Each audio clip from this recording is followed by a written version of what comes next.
Hi guys, I've got a very fun video planned for all of you today. We're going to be tackling with the cheap art supply challenge.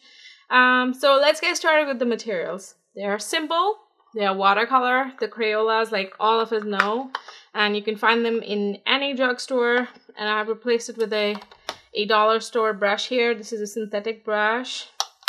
This one here I found at Ikea. It's called Mala. And it has quite a few colors.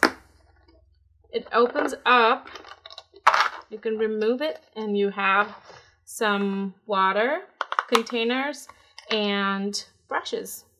So I'm going to be using the brushes that came with the Ikea set for the Ikea colors, and I'm going to be using the dollar store brush for the Crayolas. Now for the paper. I got two. I got the Canson watercolor paper. This is 9 by 12 inches and has 30 sheets. And this I got in a sale at Michael's, and Michael's has sales every second week at 50% off your products. So I just grabbed this there.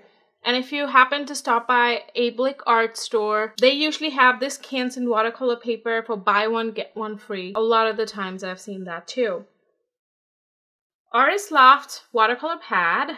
This is 140 pound, 300 GSM paper. And most of these papers are not 100% cotton, obviously. That's why they're cheaper, but they are mostly cellulose paper. So we'll see the quality when we do our challenge. But for the price, these things were pretty darn cheap. I'm gonna put the prices of all of these products in the description below and leave links to all of these as well. So let's get started.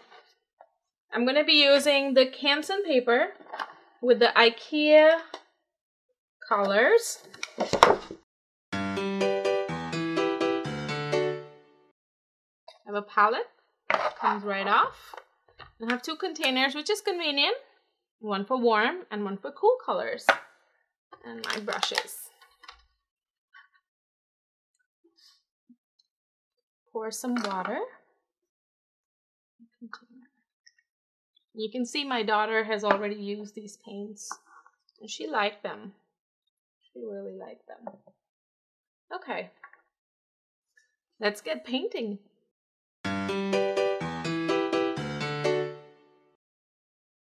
Right off the back, I can tell you that you have to water them down a little more. Now, I'm not using my mister or any other thing today because today is just about just using the most cheap of supply.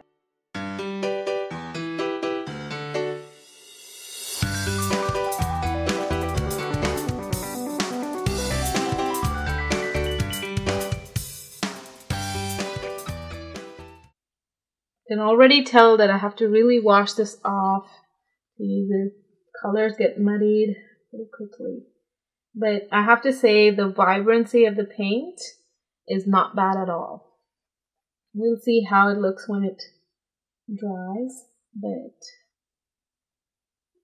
it's pretty good.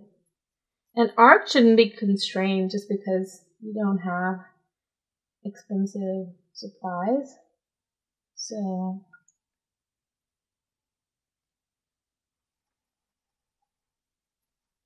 I'm going to try using most of the colors to get sort of an idea of how they're working with each other.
So there you have it.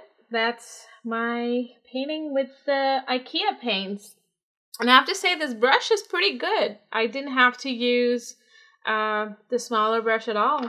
It came to a nice point, and yeah, it held water pretty well. I did have to work at mixing the paint and watering it down a fair bit, but from what I can see, the parts that are already drying, that it's drying pretty okay, so it's really not bad.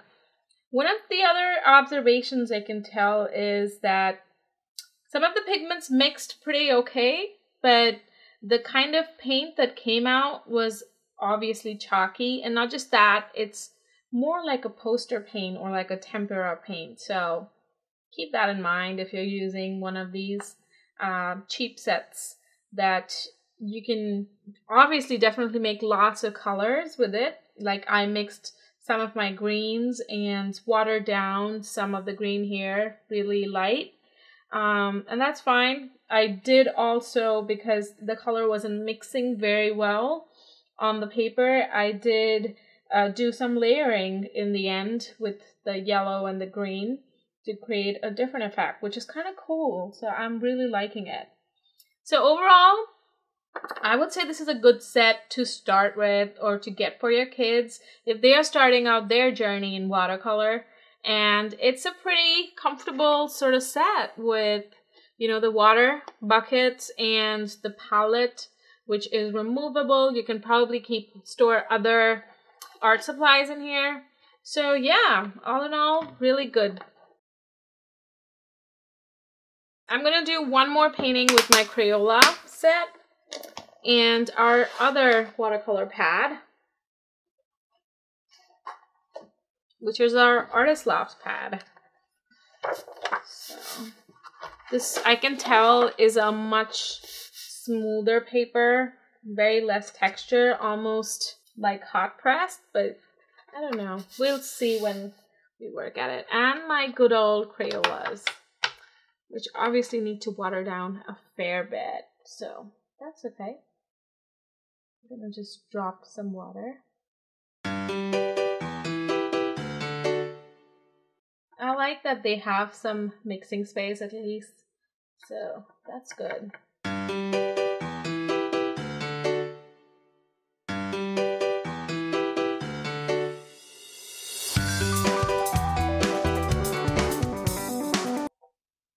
You have to do a little more mixing to get the shade that you want. That's okay. You can already tell that the paper is buckling with all the water pooling here. I'm gonna just use a brush to remove that puddle.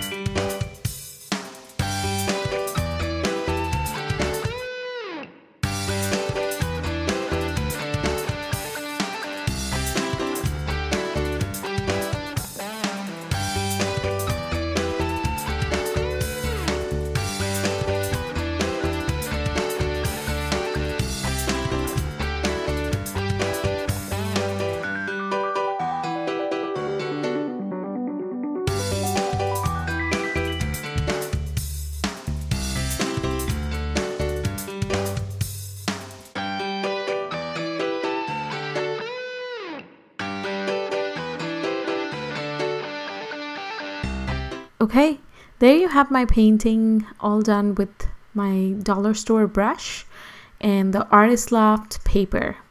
And you can already see that there's so much pooling on my paper. It's not tolerating the water very well.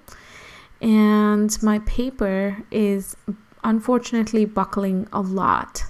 So maybe this would be good for more detailed paintings where not a lot of water is required.